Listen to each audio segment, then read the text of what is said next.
I'm going to show you something about dating abroad that will completely change how you see every success story in your Facebook feed. Every expat telling you he found true love for the price of a nice dinner. Every friend who says, "Bro, American women are just too much work." Before you think I'm here to shame you for wanting something better, understand that what I'm about to reveal comes from watching dozens of men guys with engineering degrees business sense. Men who built six-figure retirement accounts lose everything in less time than it takes to lease a Honda Civic. There's a guy named Tom I need to tell you about. 58 years old, worked 32 years in commercial real estate, saved $340,000 for retirement. 2 years ago, he was planning fishing trips and visiting his grandkids. Today, he's working night shifts at a warehouse in Phoenix because his retirement account has $11,000 left in it, and he's got 15 years to somehow start over.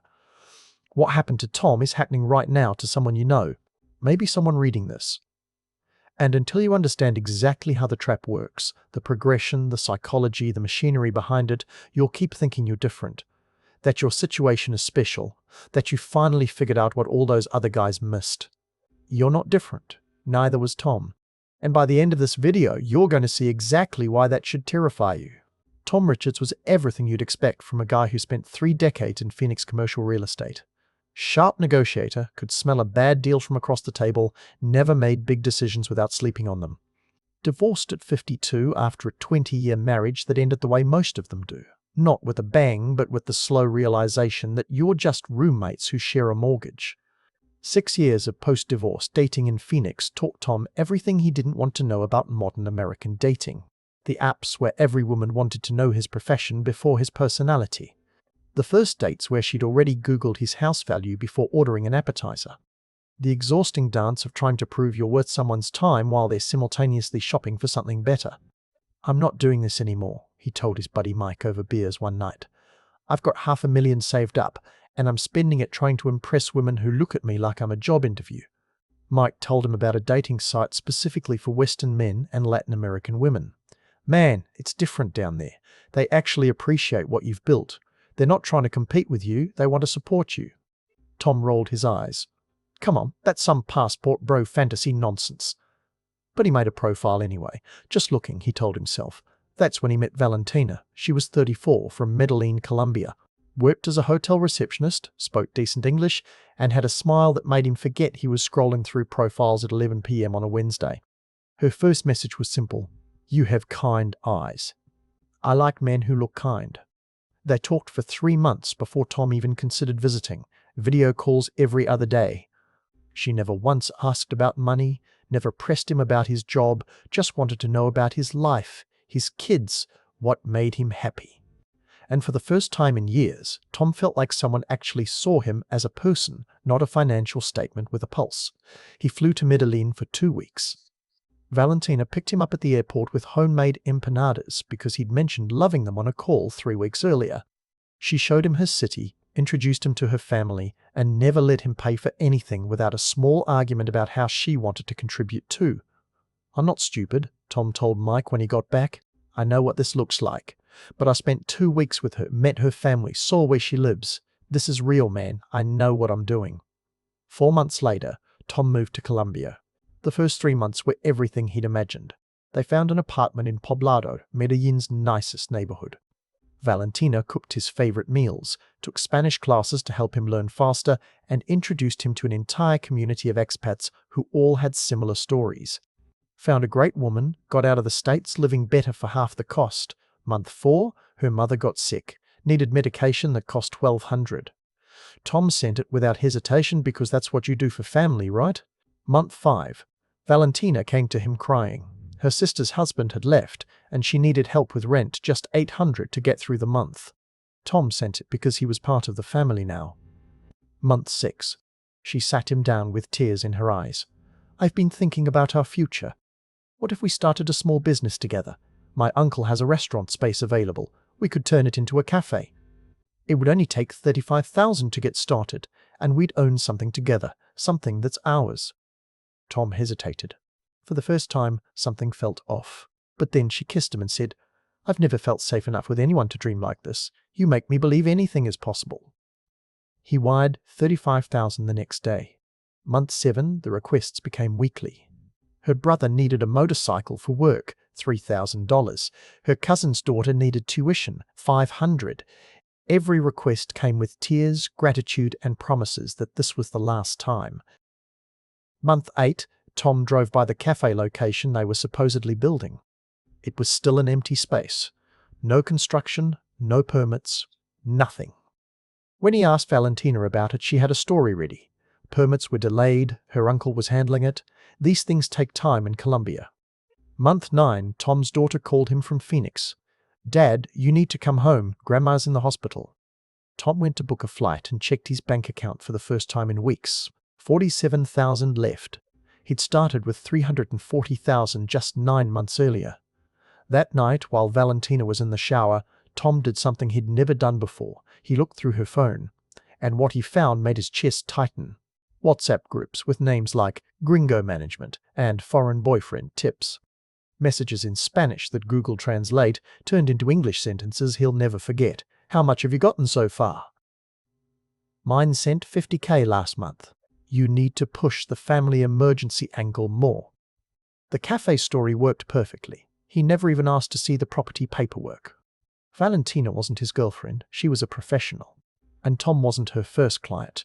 He was number 7 in the past 4 years. Tom's back in Phoenix now, living in a 1-bedroom apartment, working overnight warehouse shifts to rebuild what he lost. His retirement is gone. His dream of never working again, gone. He's 60 years old, starting from scratch, trying to explain to his kids how he lost $293,000 in 9 months to a woman who had a playbook older than their relationship. And here's what I need you to understand about Tom. He wasn't stupid. He wasn't uniquely gullible. He was a successful man who'd negotiated million-dollar deals, who got played because he was lonely. And lonely men ignore red flags that would be visible from space. There are 4 traps that caught Tom, and once you see them, you'll recognize them everywhere. These aren't individual scammers making it up as they go.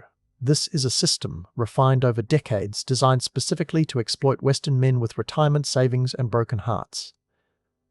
PAP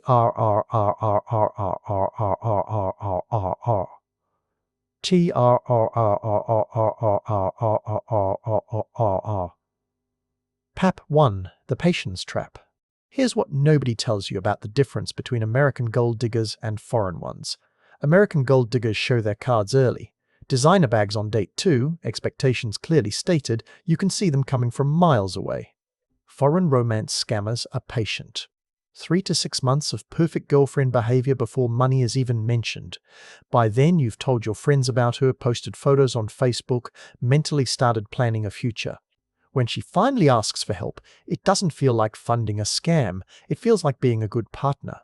Carlos was 62, from Denver, met a woman named Anna from the Dominican Republic. They talked for 7 months before he even visited. 7 months of daily video calls, shared meals over Zoom, learning about each other's lives. When he finally flew to Santo Domingo, it felt like meeting someone he'd known for years. They dated for 4 more months before Anna mentioned money, and even then, it was apologetic, embarrassed, not something she wanted to do. Her mother needed surgery. $2,500. Carlos sent it immediately because after 11 months, this wasn't some stranger. This was his partner.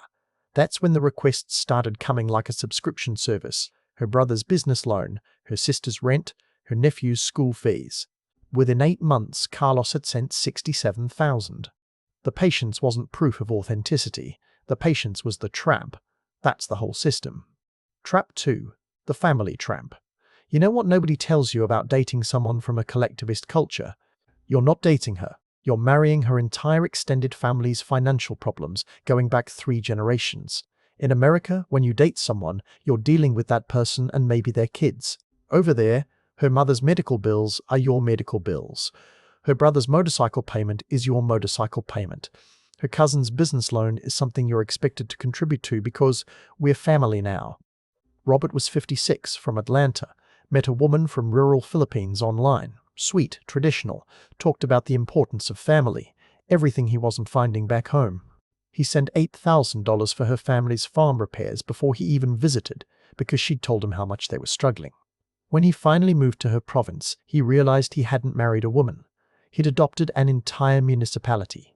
Her mother needed dental work, $3,000. Her father's motorcycle broke down, $500. Her sister's daughter needed school supplies, 800. Her brother wanted to start a small store, 5,000. 2,000 a month, every single month, like clockwork. Robert wasn't her husband. He was the village's financial sponsor with a pension and a heartbeat. One afternoon, he overheard her on the phone speaking Tagalog. Even though he didn't understand most of it, he caught one phrase clear as day because she said it in English: "The American will pay." Robert's back in Atlanta now, living with his son, 89,000 poorer. He thought he was getting a partner. Turns out he was funding a small government. Trap 3, the property trap. Here's something that's going to change how you see every expat showing off their dream house on Instagram. Foreigners cannot own land in most of these countries. It's not a loophole you can work around, not a lawyer you can hire. It's the law. Thailand, Philippines, Colombia, Dominican Republic. You cannot own property. Which means when you build that dream house or buy that condo, it goes in her name. And every expat forum will tell you it's fine, everybody does it, like that makes it less insane. Kenneth was 64, from Seattle, built a beautiful house in Chiang Mai, Thailand for $110,000. Had to put it in his girlfriend Nok's name because that's the law. They'd been together 2 years. He trusted her completely. Year 3, Kenneth caught Nok with another Western man at a restaurant in the city. When he confronted her, she didn't cry, didn't apologize, didn't even look surprised. She laughed and said, "You think you're special? You're just one of many." Kenneth lost the house, all 110,000 of it, and Nok is still living there, probably with her next sponsor. Think about what I just said. You're putting 6 figures in the name of someone you've known less time than most people keep a gym membership. And somehow, we're supposed to believe that's going to end well. Trap 4, the visa leverage trap. Stay with me on this because what I'm about to tell you is how these women maintain control even when you start questioning things. In many of these countries, your legal right to stay depends on sponsorship. Vietnam doesn't have a retirement visa, so you need a residence card that requires a local sponsor, usually your girlfriend.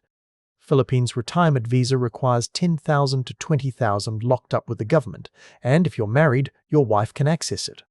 Colombia has retirement visas, but the paperwork requires a local guarantor in many cases. You see the trap inside the trap? She controls whether you can legally exist in the country. The moment you push back on sending money, the moment you question where the cafe funds went, she's got leverage you can't match. Marcus was 59, living in Ho Chi Minh City with his girlfriend Lynn. She sponsored his residence card. Year 2, when Marcus finally said no to a 5,000 request for her brother's business, Lynn threatened to withdraw her sponsorship. "You'll be deported, and that apartment we rent, I'm on the lease. That motorcycle you bought, it's registered in my name because foreigners can't own vehicles here. You'll leave with nothing." Marcus sent the 5,000. 3 months later, he left anyway, lost 78,000 total, and flew back to Dallas with whatever fit in 2 suitcases. That's what dating abroad becomes when you don't see the machinery underneath. You're not in a relationship, you're in a financial hostage situation with romance packaging. Let's talk about the math they don't want you to see, because this is going to change how you look at every "I live like a king on $1,000 a month" post in expat forums. Is it technically true? Sure. If you're willing to live in a $300 a month studio with no AC and 95-degree heat-eat street food for every meal, and hope your 58-year-old stomach can handle mystery meat on a stick, take buses everywhere like you're backpacking through Europe at 22. But let's be honest about what you actually want. Air conditioning that works. A decent apartment in a safe neighborhood where you're not hearing roosters at 4 a.m. Reliable internet so you can video call your grandkids. Western food occasionally because your digestive system can't process rice and fish heads 3 times a day. Maybe a car or motorcycle so you're not sweating through your shirt on public transportation. Here are real numbers from guys actually living it. Colombia, Medellin, $1,800 to $2,800 per month if you want to live like a human being with dignity. Rent in Poblado or Laurel's safe neighborhoods, $600, $1,000. Food, if you're mixing local and Western, $400 to $600. Utilities, internet, phone, $150, $200. Transportation, $150. Health insurance, $100, $300. Thailand, Chiang Mai or Bangkok, $1,500 to $2,500 per month. Rent in a decent area, $500. $800. Food, $300, $500. Utilities in brutal heat with AC, $100, $200. Transportation, $100 to $200. Cebu or Manila, $1,200 to $2,000 per month. Rent, $400 to $700. Food, $300 to $500. Everything else, $500, $1,000. And those numbers go up every year because inflation doesn't stop just because you crossed an ocean. Now here's the part that destroys the fantasy. Remember all those monthly family emergencies? Her mother's medicine, $800. Her brother's motorcycle, $3,000. The cafe that's definitely going to make you both rich, $35,000. Her sister's rent, $800 a month, every month. You saved $400 a month on rent so you could spend $2,000 a month on her family's problems. You're not saving money, you're just spending it in a different currency on different people while calling it love. Tom thought he was retiring on $340,000 and making it last 15-20 years. That's $22,000 a year, roughly $1,800 a month. Completely doable in Colombia, right?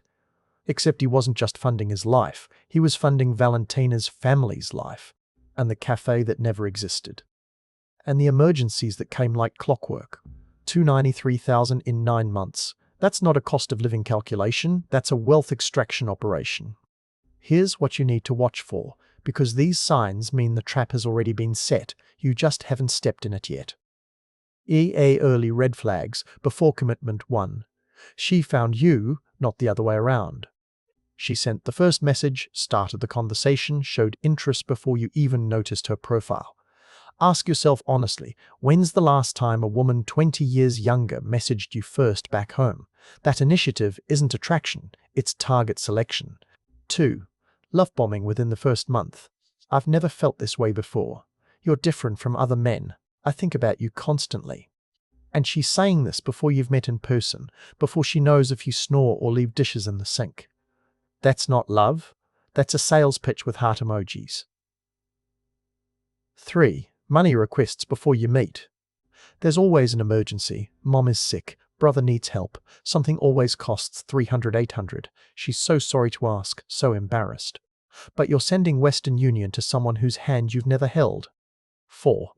Her entire friend group dates foreigners. Every woman in her circle is with a Western guy. They all met the same way. That's not coincidence, that's a professional network. They're sharing strategies, comparing notes, and you're the case study. 5. Pressure to commit fast. Marriage talk at 6 months. Moving in together after 3. Building a future before you've had a single real fight, and if you suggest slowing down, the tears come. Don't you love me? I thought you were serious about us. That pressure is the tell real love doesn't have a deadline. 6. She's vague about her employment or income. She works at a hotel or helps her family's business, but the details are always fuzzy. You don't know her actual schedule, never hear about co-workers, can't verify where she really works. That vagueness creates space for full-time romance management. 7. Her ex was foreign too. Ask about her last relationship and watch how she answers. If he was American, British, or Australian and it ended the same way, you're not special, you're just the next quarter's revenue. 8. She has lifestyle expenses that don't match her stated income. She works as a receptionist making $300 a month, but has an iPhone, designer bags, and goes to nice restaurants. Someone's funding that lifestyle, and if it's not you yet, it was the guy before you. 9. She asks about your retirement or savings, just curious. Questions. Asking where you worked, how long, whether you have a pension, what you did with your divorce settlement. These aren't romantic getting-to-know-you questions, they're financial due diligence. Tumba. She gets emotional when you suggest meeting her family on your first visit. Real partners are excited to introduce you to their family.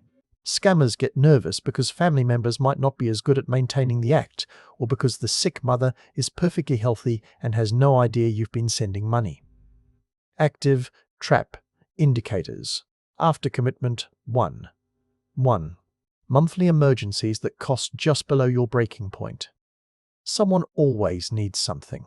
The crisis changes, but the amount is suspiciously consistent, always just under what would make you walk away. That consistency isn't bad luck. That's calibration. 2. She pushes hard for property investment.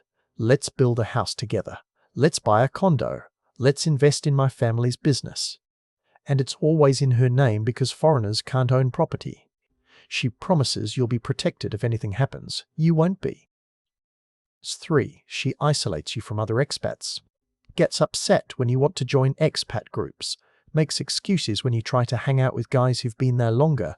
Gets jealous when you talk to other foreigners. She doesn't want you comparing notes with men who've seen this pattern before.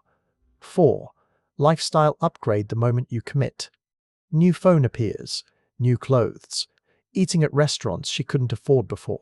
All funded by your wallet while she tells you how happy you make her. The upgrade isn't because she loves you, it's because you're officially in the revenue column. 5. She gets genuinely angry, not sad, when you say no. This is the moment the mask slips. She's not disappointed. She's not hurt. She's mad, like you broke a contract she never told you existed. That anger is the truth. You were never her partner. You were her income source. 6. You catch inconsistencies in the stories. Her mother was sick last month, but this month she's posting photos of her at a party. The cafe was delayed by permits, but your friend says those permits take 48 hours, not 8 months.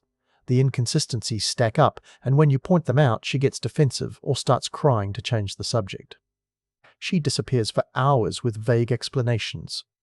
Out with friends, visiting family, running errands. But she won't answer calls, texts come hours late, and the stories feel rehearsed. She's not cheating in the traditional sense. She's managing her other income streams. Now here's what I didn't tell you about Tom. That night when he found the WhatsApp groups on Valentina's phone, he kept scrolling. And what he found in one particular chat made his blood stop cold. There was a conversation from 2 months earlier, right after he'd wired the $35,000 for the Cafe Valentina. He sent it. The cafe story worked. Unknown number, good. How much longer do you think? Valentina, maybe 6 more months. He's got about 80k left. After that, I'm done. Unknown number, what if he proposes?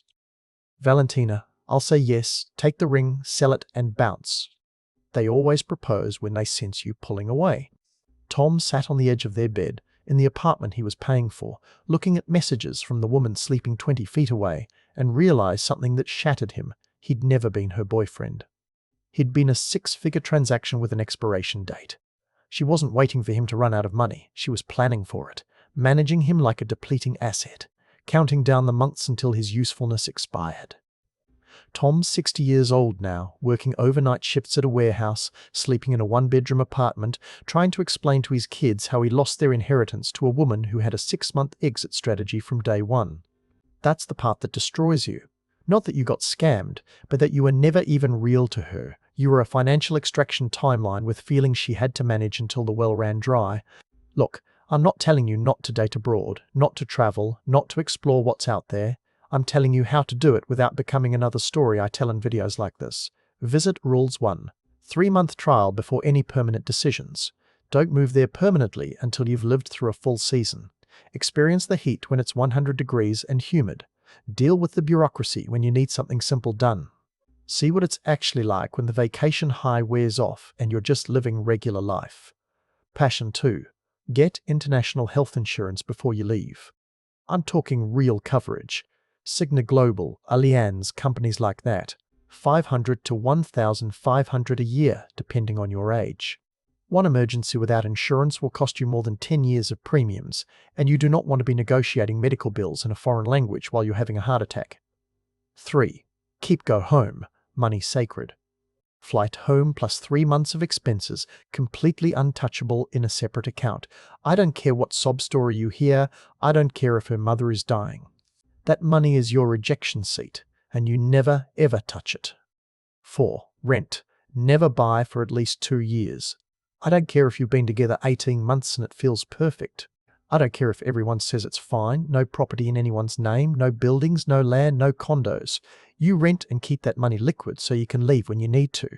Money, Rules 1.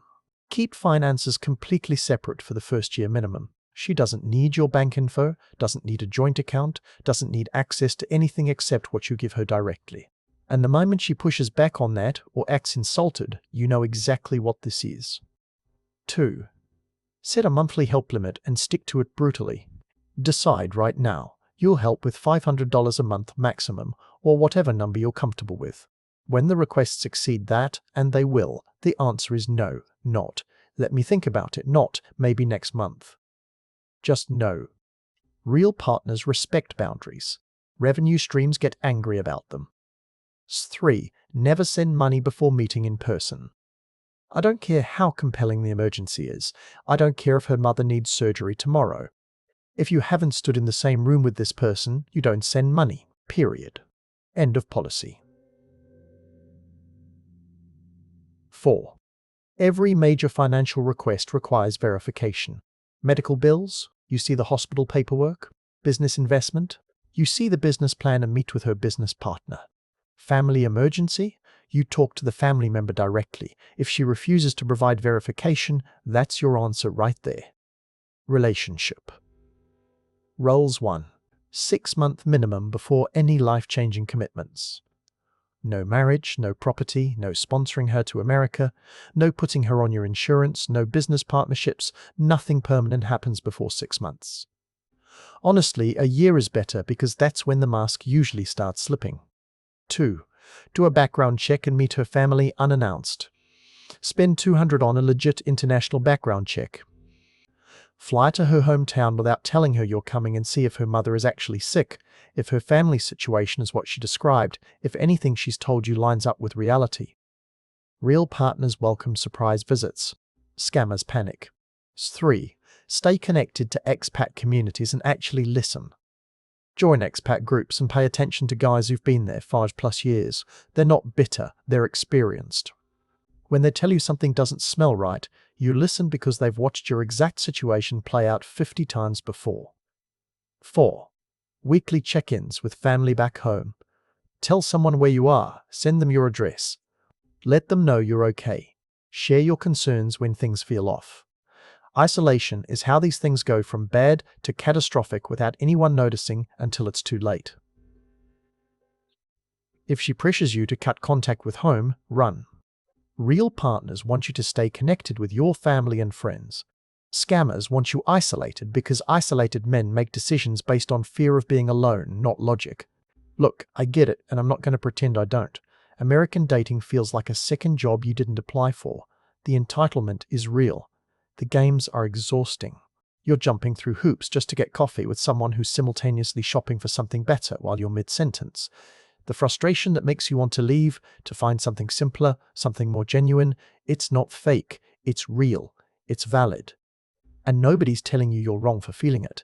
But here's what I need you to understand. Running away from something and starting over are not the same thing.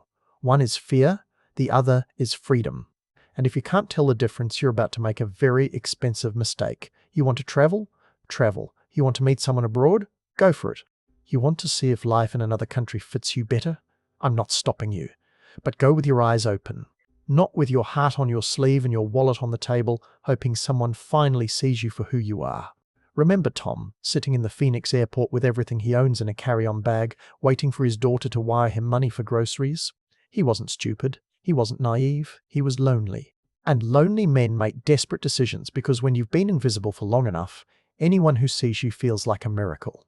I get it. We've all been there in some form. Maybe not 8,000 miles away, but we've all made decisions based on wanting to be wanted, on needing to feel like we matter to someone. There's nothing wrong with that. It's human. But here's what you need to understand, really understand. The trap isn't Colombia. It's not Thailand. It's not the Philippines. Those are just locations on a map. The trap is believing you're the exception, that your situation is different, that she's not like the others, that you finally cracked the code everyone else was too blind to see. You're not the exception. Neither am I. Neither is anyone else. That's not an insult. It's just math. And the sooner you accept that, the less it'll cost you. You spent 30, 40 years building that retirement, working jobs you hated, missing time with your kids, sacrificing pieces of yourself so you'd have something when you got older. I'll be damned if I'm going to watch you throw it away in 40 weeks because loneliness made you sloppy. Protect yourself the way you'd protect your brother. Because that's what we are, brothers, trying to navigate a world that changed while we weren't looking. Trying to find connection in a culture that turned dating into a transaction. Doing the best we can with what we've got. If you know a guy who's thinking about doing this, send him this video. Not to scare him, not to shame him, but to arm him with information that might save him from losing everything. because the people running these operations are counting on silence, on shame, on men being too embarrassed to admit they got played. Every time we stay quiet, we make it easier for the next guy to fall. Don't give them that. Eyes open, brothers. The world's full of traps, but you don't have to step in every one just because it looks like the escape you've been dreaming about. See you in the next one.